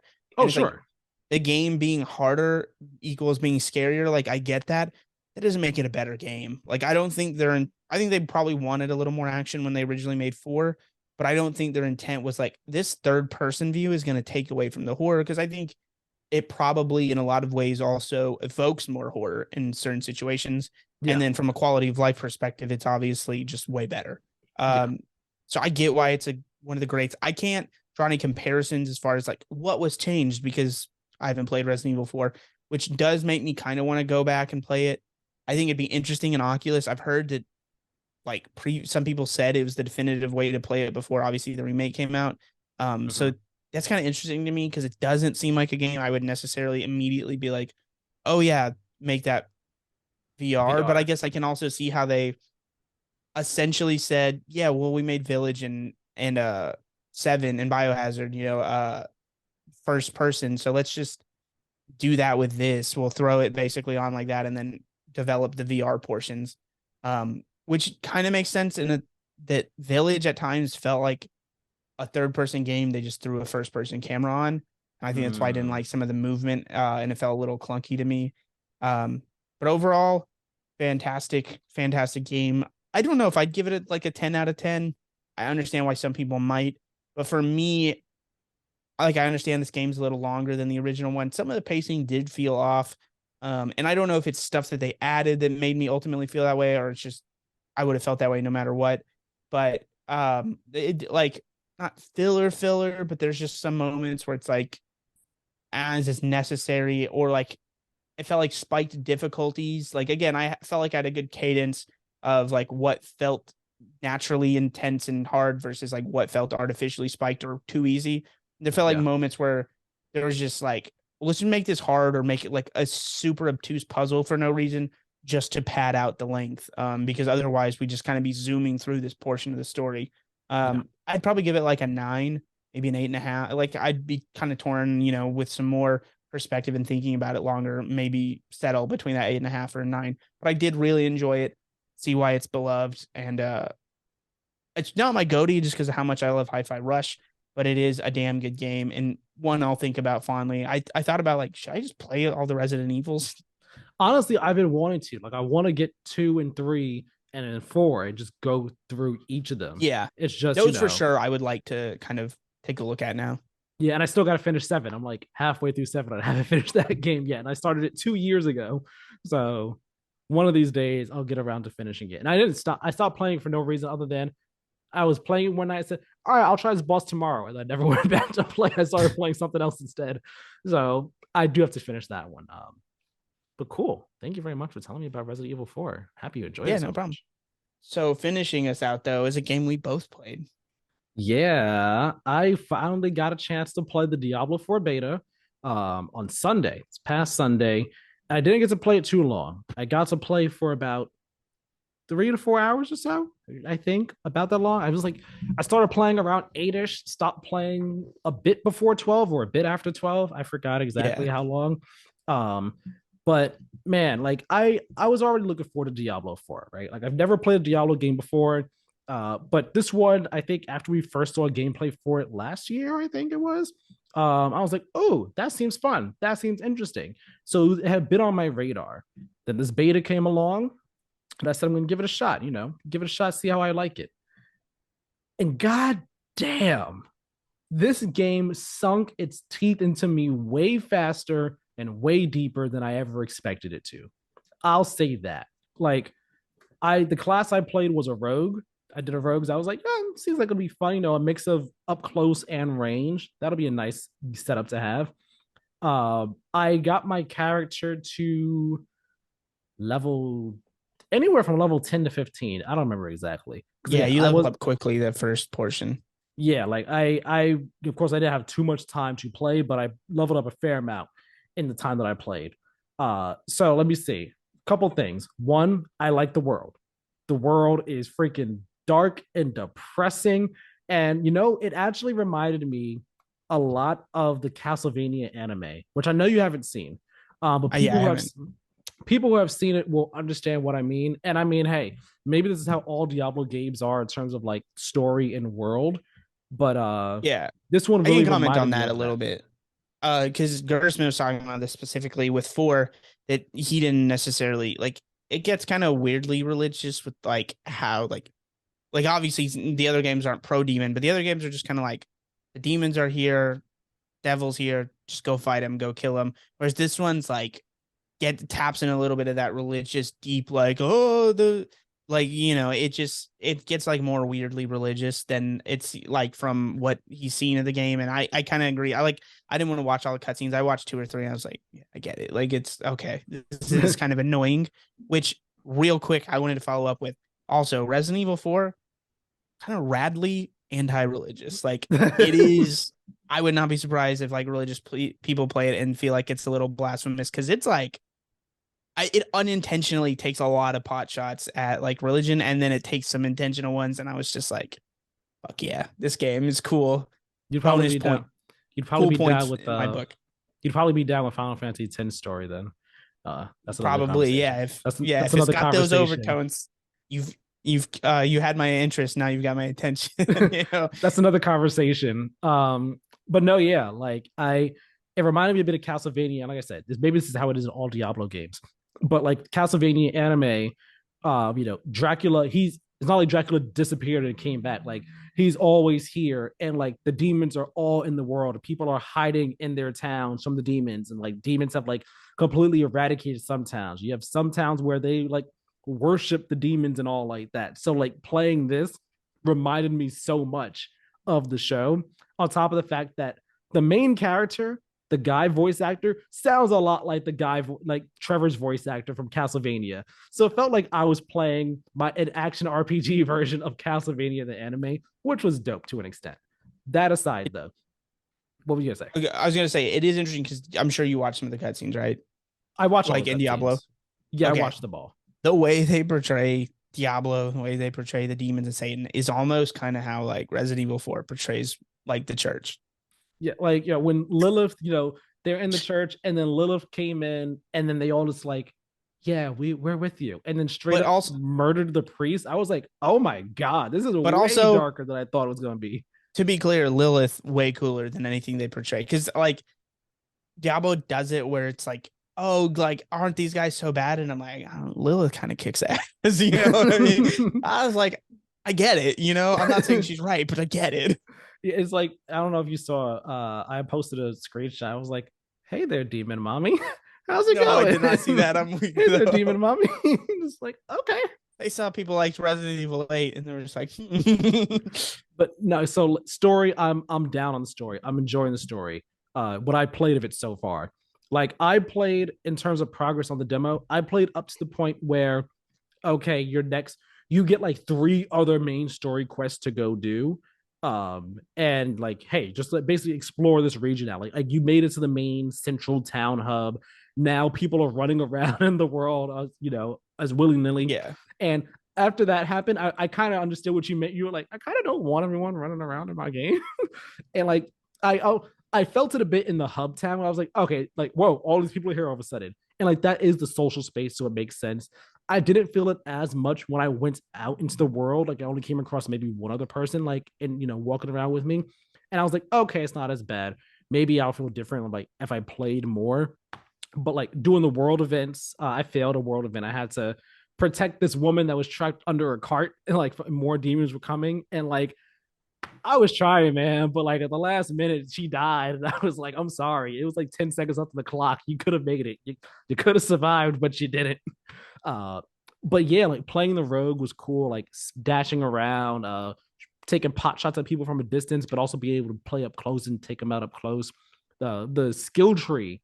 Oh my god, the skill tree is like so deep and so nuanced and in depth that like I was like, all right, I'm not gonna get too in the weeds with it right now, but I know I'm like it's gonna be a real in the weeds type of game in terms of like trying to pick the right skills for my playstyle and all like that. I had a lot of fun with it, and just in that 3-4 hours, I could tell like, man, this game is going to eat up so much of my time because like after like the day after, like as soon as I finished, I deleted it because I was like, oh, I'm not gonna have time to play, Monday morning before the beta's done or whatever. Yeah. So I deleted it, and then all the week long, I was like, kind of want to play some Diablo 4 right now, but I can't. I kind of want to play some Diablo 4 because it just bit me like that. The bug bit me way more than I thought it was going to. And just seeing the scale of that world map and how we're in one small It's huge. section Yeah. of it, I was like, oh my god. And I did a dungeon. I did like 2 dungeons I went through and all, and I was just like, man, this game, it's so freaking good. Just the gameplay is addictive, the world and story are engrossing, the characters are interesting. It's just gonna be a great game. I already know it's gonna be a great game, and it could potentially be like a GOTY contender for me.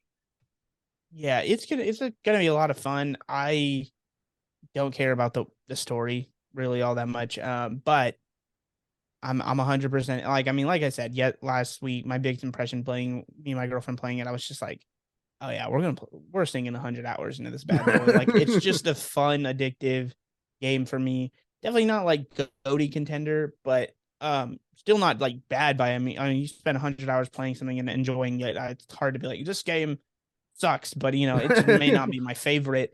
Yeah. Especially with Tears of the Kingdom, with I mean Hi-Fi Rush, even still, like, God, what a game. And I played Resident Evil 4 remake, just absolutely banger. And we still got more to come. So like I'm Yeah. definitely hyped. But yeah, I'm glad now you'll get to be in on the Diablo review train whenever I do Yeah. that. So Hopefully I'll be able to get it day one when it comes out. Because like I was talking to you about before the show.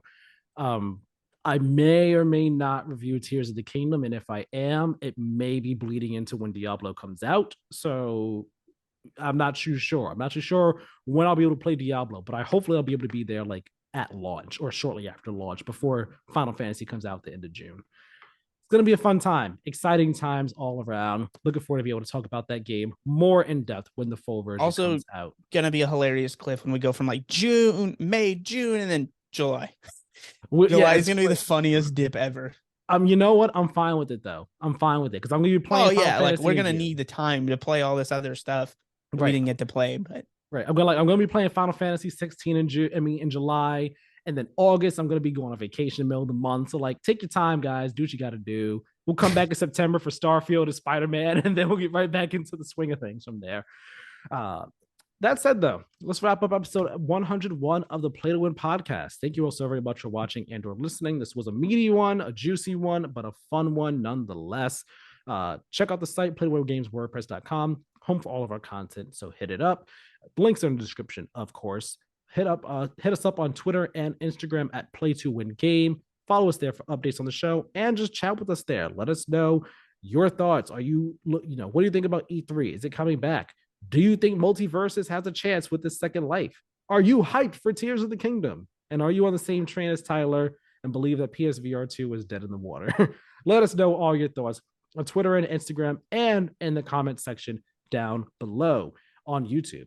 Leave us a like, leave a comment, and hit that notification bell as well. Share the show with anyone and everyone, and subscribe on YouTube and on podcast services. Leave that 5-star review. It's all very helpful and greatly appreciated. Tyler, where can the people find you? Good Game We Lost on TikTok, Instagram, and YouTube. Fantastic. You could find me on Twitter. I linked on where you can find me. Find me on Twitter at TylerMiller2496. Thank you all so very much for watching and or listening, and we'll talk with you all next time. Have a good one, everyone.